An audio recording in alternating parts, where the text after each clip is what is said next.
J'ai testé ceci, j'ai utilisé l'argile de chez Action.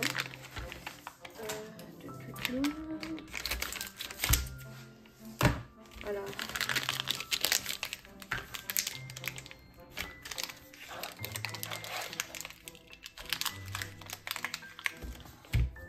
ça, on va un petit peu la chauffer comme ça et on va l'étaler dans nos moules.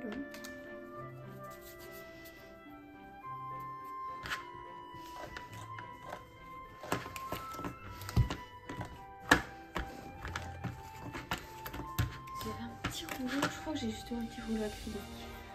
Pas trouvé un petit rouleau.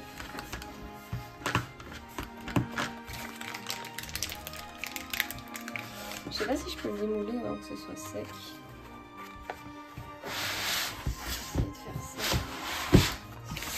Ainsi je pourrais en faire plusieurs et puis laisser tout sécher. Ou alors si je dois laisser sécher dans le moule.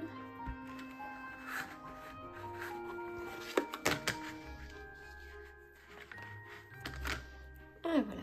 Donc a priori, je pourrais en faire plusieurs que j'apprécie et tout faire sécher plutôt que de faire sécher directement dans le moule. Et à mon avis, faire sécher dans le moule est plus pratique.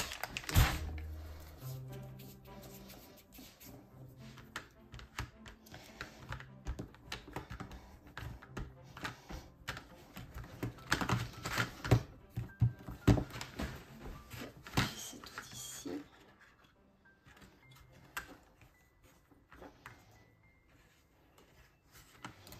Voilà, pour pas que ce soit trop épais. Vers celui-ci, je vais peut-être le refaire en longueur. Comme ça.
J'ai laissé sécher, allez, pour être tranquille, vous laissez sécher une nuit. Moi, ça fait plusieurs jours entre temps, parce que je ne sais pas scraper non plus tous les jours.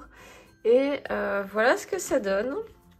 Alors, je pense que peut-être ce qui est embêtant, c'est l'épaisseur. Maintenant, vous pourriez mettre une plus fine couche dans le fond de vos moules. Et on a des formes qui sont bien dessinées. Hein. Et franchement, ici, avec l'argile, je sais plus comment on appelle ça, mais qui sèche tout seul de chez Action, franchement, les dessins sont vraiment, ils sont bien fins. Ça se détache tout seul hein, pour le démoulage. Le moule est en silicone et une fois que tout est sec, ça se passe très très bien. Oups, voilà. Ici. Et là. Alors, j'avais envie de tester cette fameuse Vintage Taste. Donc, on va faire un genre de tag, on va dire. Et je voulais, bon, déjà utiliser une des choses qu'on avait faites ici. Je propose peut-être ici l'horloge que je vais coller. Alors, je vais essayer avec cette colle là tout simplement. Je crois que de base je serais peut-être plutôt à la colle chaude.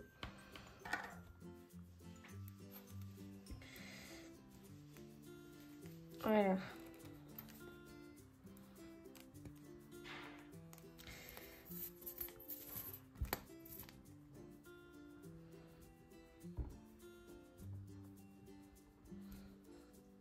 Comme le fond n'est pas super plat, il va falloir mettre une assez bonne dose de colle.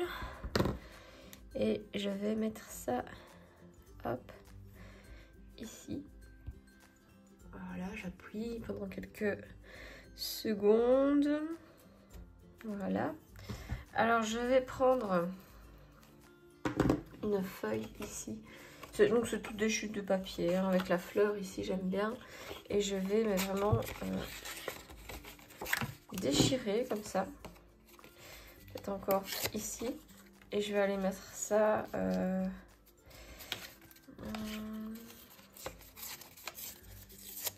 peut-être comme ceci, ici. Voilà, donc je fais vraiment un peu au hasard. Hein. Je sais pas trop où ça va nous mener. Là, je vais simplement utiliser de la colle en tube. Hop.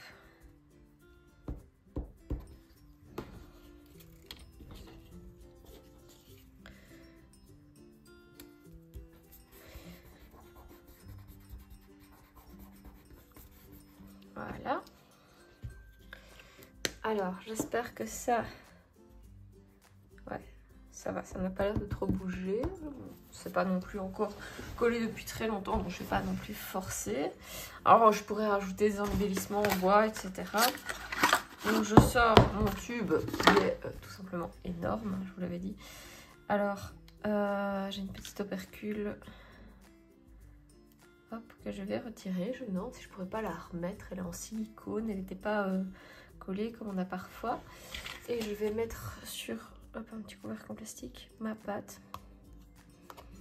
Voilà. Et donc du coup je me demande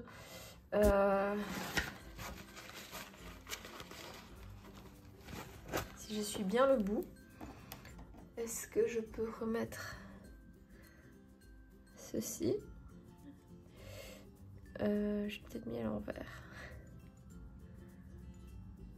Bon, ça colle plus, mais je me demande si ça ferait pas une double protection pour que ça sèche moins vite. Au pire, je me dis que le bout serait séché, j'aurais qu'à gratter, la pâte à l'intérieur va pas trop sécher, j'espère.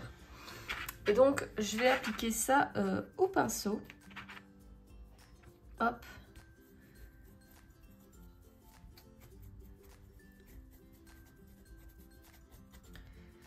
Donc vraiment l'idée c'est d'en mettre partout. Vous allez voir après pourquoi, parce que là sur le coup vous vous dites super, on met du papier, on met des dessins et on va se retrouver avec du brun.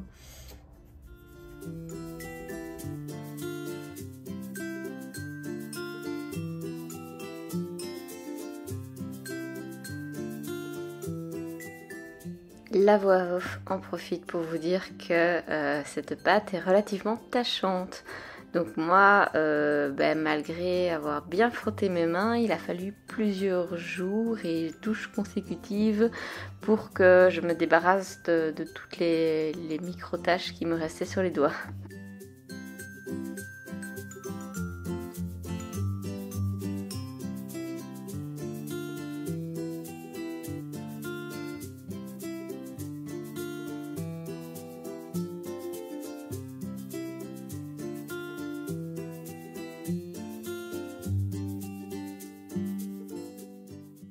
Et l'idée, c'est ensuite de prendre quelque chose pour aller essuyer.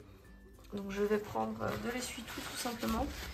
Et je vais aller, donc par exemple, là sur mon dessin de fleurs, je vais essuyer, hop.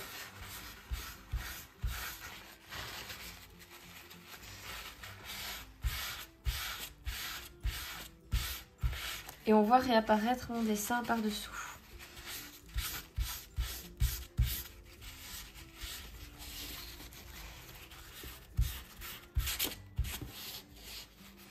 Alors peut-être que le plus pratique serait certainement été de mettre ça là avec un aimant pour bien tenir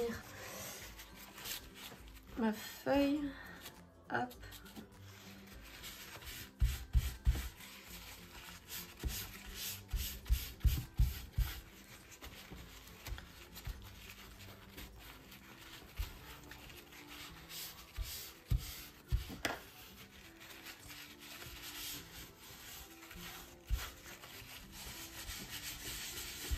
À mon avis, sur les grandes surfaces, il faut peut-être y aller morceau par morceau. Voilà, donc on voit vraiment le papier déchiré qui va ressortir. On voit les dessins du papier en dessous, ici, qui reviennent.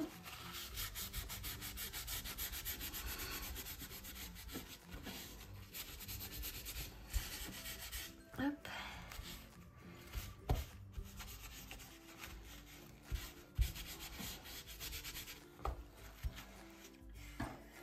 En même temps, je vois que j'ai pas bien fait les bords ici.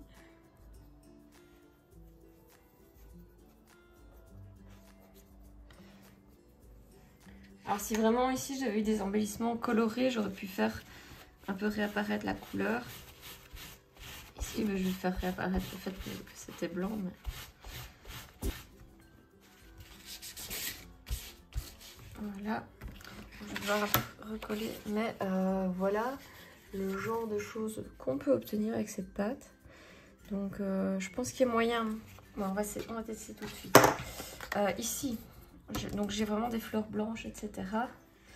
Je vais la passer, mais alors comme je vais faire une plus petite surface, elle sera moins sèche quand je vais passer mon essuie-tout. Donc je le fais tout de suite.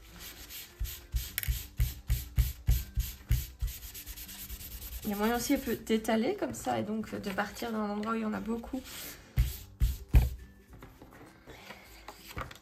Oups.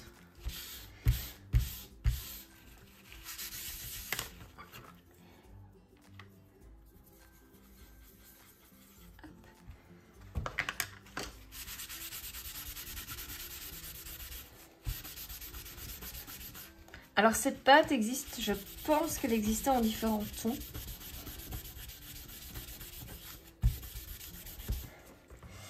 Donc c'est vrai que ma fleur blanche, donc tout ce qui est blanc disparaît vraiment.